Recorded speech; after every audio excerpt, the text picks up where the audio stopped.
नमस्ते दोस्तों, आज हम बात करेंगे myths about personal finance. Okay, so I am going to tell you 5 myths about personal finance. अगर आपको कोई मिथ के बारे में पता है और आपको लगता है कि वो मिथ है, तो आप मुझे कमेंट करके बताएं कि वो क्या मिथ है।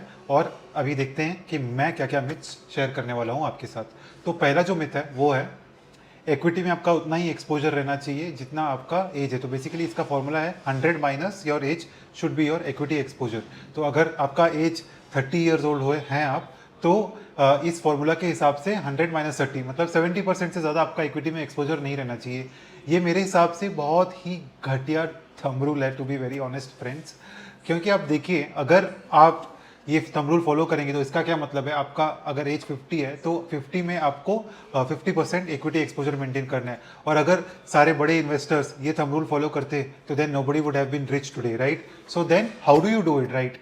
आई made a video wherein I spoke about debt allocation, equity allocation and how to think about it. तो मैं उसका लिंक यहाँ पे ऐड करने वाला हूँ, आप वो वीडियो देखें और आपको समझ में आएगा कि बेसिकली क्या करना है। बेसिकली आपको ये करना है कि पीपीएफ ईपीएफ मैक्स आउट करना है, इमरजेंसी फंड क्रिएट करना है, उसके बाद जो पैसा बचता है उसको आपको इक्विटी में डालना है। Because long term wealth creation, retirement के लिए कॉर्पस क्रिएट करना उसी से होगा। अगर आपको रिटायरमेंट के लिए कॉर्पस क्रिएट करना है तो आप वो कॉर्पस क्रिएट करें और उसके बाद अपना पैसा इक्विटी से निकाल लें, एक सिग्निफिकेंट पोर्शन निकाल लें, थोड़ा सा फिर भी रहने दें और उसको ग्रो करने दें, राइट?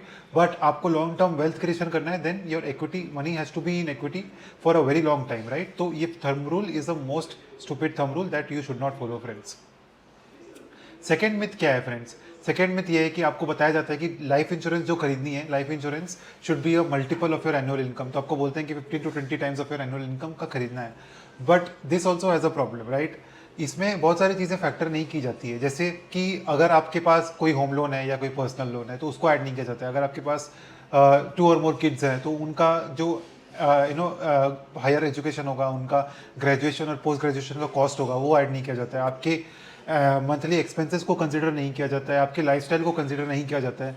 तो this thumb rule does not generally work friends. It is better to use an advisor या फिर कोई ऑनलाइन गाइड जिससे आप समझ सकें कि आपका एग्जैक्ट टर्म इंश्योरेंस का रिक्वायरमेंट क्या है। टर्म इंश्योरेंस के लिए भी मैंने एक और वीडियो किया था, उसका भी मैं लिंक ऐड करता हूँ, आप वो वीडियो प्लीज देखें। You will get a better idea as to how to think about term insurance. Next friends, आपको बताया जाता है कि आपको एटलीस्ट 10% या 15% of your invest money of your monthly income you should save, right? But this is a very flawed rule, because अगर इसका मतलब हुआ कि अगर आप 10% सेव करेंगे तो उसका मतलब है कि 90% आप खर्च करें। और अगर आप 90% खर्च कर रहे हैं तो इसका ये मतलब हुआ कि आप एक महीने में 9 गुना ज़्यादा खर्च कर रहे हैं और सिर्फ 1 गुना सेव कर रहे हैं, राइट? तो इससे आपको लॉन्ग टर्म में बहुत इंपैक्ट आएगा, क्योंकि जनरली इससे क्या होगा ना कि आपको अगर एक नौ एक महीने का एक्सपेंसेस सेव करना है तो इसका ये मतलब लग जाएगा कि आपको 9 महीने तक आपको पैसे सेव करने पड़ेंगे, सो दैट आप अपना एक महीने के एक्सपेंसेस के बराबर सेव कर सकें। तो इससे आपको फाइनेंशियल फ्रीडम पे इंपैक्ट आएगा, आपका फाइनेंशियल फ्रीडम बहुत डिले हो जाएगा। Maybe you will continue to work till the age of 60 और 65, एंड योर रिटायरमेंट पे भी इंपैक्ट आएगा, आप रिटायरमेंट के लिए इनफ कॉर्पस नहीं क्रिएट कर पाएंगे। तो इसीलिए savings rate has to be more than what you can afford, right? जितना ज़्यादा आप पैसा पंप इन करेंगे इक्विटी में उतना ज़्यादा आपका ग्रोथ होगा। आपको अपने कैपिटल पे फोकस करना है, अपना कैपिटल ग्रो करना है। मैंने एक और वीडियो किया था जहाँ पे आप how to reach 1 crore rupees का मैंने डेटा शेयर किया था, मेरे थॉट्स शेयर किए थे, वो वीडियो का लिंक ऐड करता हूँ, आप वो वीडियो भी देखें। नेक्स्ट फ्रेंड्स, ये आपने देखा होगा इक्विटी इन्वेस्टिंग में बेंचमार्क पे बहुत ज़्यादा फोकस किया जाता है, right? But benchmarks according to me are useless, because आप देखें आपको क्या करना है, आपको एस्टिमेट करना है कि आपको अपने रिटायरमेंट के लिए, फाइनेंशियल फ्रीडम के लिए कितना पैसा चाहिए, राइट? उसके बाद आपको बस वही नंबर पे फोकस करके you have to grow your corpus according to that. Benchmarks चाहे 10% रिटर्न दे या 50% रिटर्न दे, उससे कोई फर्क नहीं पड़ता। It becomes it's a good thing to see कि आपका पोर्टफोलियो बेंचमार्क के अगेंस्ट कितना परफॉर्म कर रहा है। But the problem is that then we get obsessed with benchmarks, और उससे हमारा एक तो रातों की नींद खराब हो जाती है और दूसरी you stop focusing on the right things and focus on the wrong things, right? So focus on your savings rate, focus on growing, accumulating capital, then returns will follow. अगर आप एक प्रोसेस फॉलो कर रहे हैं तो returns तो अपने आप फॉलो करेंगे, रिटर्न्स कहाँ जाएंगे, राइट? और 0.5% ऊपर या नीचे from benchmark doesn't really matter in the long run, as long as you are meeting your financial goals. So focus on your financial goals and forget everything else. Lastly friends, there is a rule called emergency fund rule, जहाँ पे आपको बोला जाता है कि 3 महीना का खर्चा आप इमरजेंसी फंड में रखें।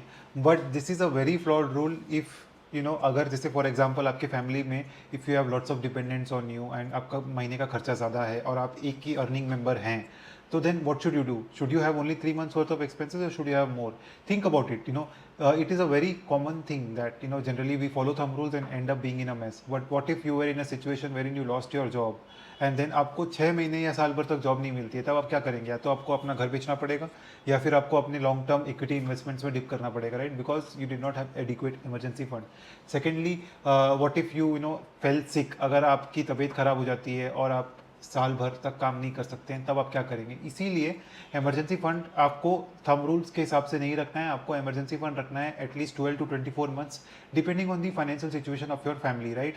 से for example, if you have a few crores accumulated, then what is the point of an emergency fund, right? You can just use that money and spend it at the time of an emergency, but the money has to be liquid. Always make sure that you only consider liquid money in your net worth. अगर आप पैसा real estate में locked है, then you will not be able to sell it immediately, right? So focus on that first. And then secondly, if you're have more than one earning member in the family, अगर एक member का job चले जाता है या one member falls sick, then can the second member take care of the rest of the things in the family? If yes, then you don't really need a big emergency fund. So you should think about it कि exactly क्या करना है, talk to an advisor, talk to more friends, and then understand कि emergency fund का concept क्या है और emergency fund exactly कितना चाहिए, right? You have to deliberate within your family as well.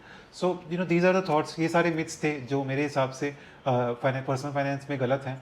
आपके हिसाब से अगर कोई और मिथ है जो आपको लगता है कि गलत है और करेक्ट होना चाहिए, तो आप कमेंट करके ज़रूर बताएं। और ये वीडियो अच्छा लगा तो लाइक, शेयर और सब्सक्राइब करना ना भूलें। Thank you for watching friends.